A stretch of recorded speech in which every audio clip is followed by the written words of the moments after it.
Welcome back. Now let's look at safety deposit boxes. Many people put their jewellery and their extra cash in safety deposit boxes. And by the term safe, you'd think that these boxes are safe. And in the old days, they really were safe, except by the government, who had the right to come in after a person died. Nowadays, governments can use any trumped-up excuse to freeze your safe deposit box. In the UK a couple of years ago, the government froze everybody's safe deposit boxes in various financial institutions, with the excuse that they were looking for terrorist ties. Nobody had access to their belongings for 3 months. Some people were prevented from travelling because their passports had been seized. People were up in arms over the loss of their privacy, their important documents and their property. But they could do absolutely nothing to gain access to what rightfully belonged to them. If you must use a safe deposit box, try to have them in different banks and ensure that you have copies of all important documentation. If you have gold or silver that can be stored in other countries, you might want to divide what you have between a bank in your own country and maybe banks in 2 or 3 other countries.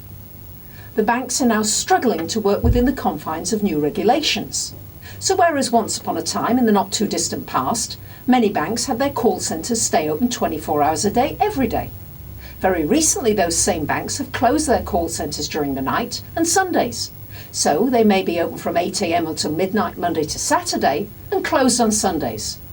In America, where banks have drive-in windows, those banking hours so far have remained the same, while the lobby hours in many banks have been decreased. In the US, many banks stayed open until 3 p.m. on a Saturday afternoon.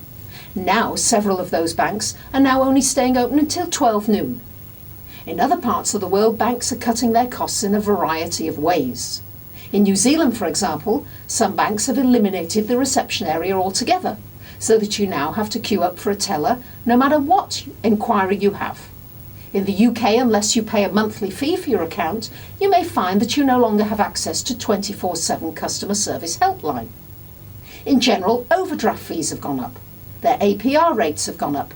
Many of the local branches are working fewer hours.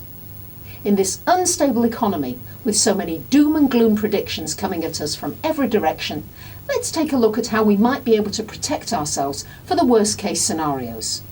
It's a well-known fact that banks, financial institutions and entities in general have the power to freeze our assets. As long as we have that knowledge, it's our responsibility to try to prevent the worst from happening to us. So how can we do it? The first thing I'd do is put my money in different banks.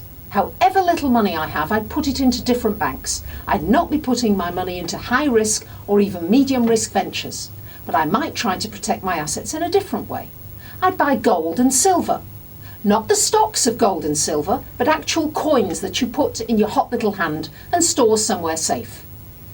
You can store it in your own country, you can store it in other countries, but you need to have those coins rather than just pieces of paper that say you own gold.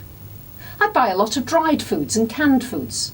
I'd buy things that I use all the time, like toilet paper, soap, paper toweling, anything and everything that's used by the members of my household.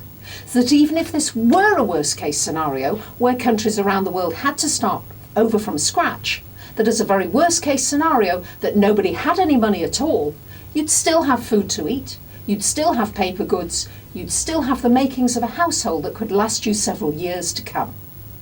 Now, for those of you who've delayed taking preventative measures and have been subjected to your funds being frozen, there are still things that you can do even at this late stage. Ensure that you followed the bank or financial institution's complaints procedure to the letter. Seek legal advice from 3 different lawyers who specialise in this area and try to find out if they've had success for other clients in retrieving their funds. You may also wish to find out if there's a financial ombudsman in your country who can fight the case on your behalf. With most things, the person who makes the first claim has a much better chance of getting their money back than the hordes of people who follow afterwards. So be proactive. Get your claim in as quickly as possible, file your documents as quickly as possible, and follow it up with frequent letters and telephone calls. Because the old saying proves accurate more often than not. It's the squeaky wheel that gets the grease. If you sit back and wait for it to come to you, you might be waiting a long time. If you pursue it actively, you could either get access to all of your money quickly or at least part of your money. Most people will have the same idea as you, but they may not necessarily know the proper procedure for getting the results they want. So one of the first things I might do is try to get that information now, before the banks and financial institutions do freeze funds. Try to find out which solicitors in town have dealt with these matters before, so you can verify their success rate. Try to find the contact details of the ombudsman in your country. If you're armed with all this information beforehand, you have a much better than even chance in being the first to be successful with your claim. To summarise, spread your valuables around different banks.